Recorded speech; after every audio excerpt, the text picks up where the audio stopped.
રાજ્ય સરકારે જાહેર કરેલા 10,000 કરોડના પેકેજની સહાય મેળવવા માટે ઓનલાઈન અરજીની પ્રક્રિયાની ગઈકાલથી શરૂઆત તો થઈ, પરંતુ સુરેન્દ્રનગરમાં ઓનલાઈન અરજી માટેનું પોર્ટલ બંધ હોવાથી ખેડૂતોને હાલાકી। ગઈકાલે સવારે પોર્ટલ ખુલતા જ સુરેન્દ્રનગર જિલ્લામાં અનેક સ્થળે ટેકનિકલ ખામીને કારણે પોર્ટલ ઠપ થઈ જતા ખેડૂતોને ભારે હાલાકી। સર્વર ધીમું ચાલતું હોવાથી ખેડૂતો ઓનલાઈન અરજી ન કરાવી શક્યા। ખેતીવાડી અધિકારી અનુસાર સર્વરમાં ખામીને કારણે સમસ્યા આવી રહી છે। બીજી તરફ ખેડૂતોએ રોષ ઠાલવ્યો કે કૃષિ સહાય પેકેજની જાહેરાત પહેલા સુરેન્દ્રનગર જિલ્લાના 500 ગામમાં સર્વે કરાવવામાં આવ્યો હતો।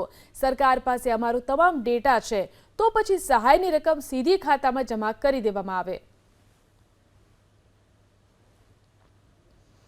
અહીંયા હું અત્યારે ફોર્મ ભરવા આવ્યો હતો, આજથી ચાલુ થયા છે, પણ હજુ લગી કોઈ જાતનું કામકાજ થતું નથી। નેટ નથી આવતું એવું બહાનું કાઢે છે અને અમારે ખેતરથી ઘણું બધું કામ છોડી અને આવવું પડે પાછું।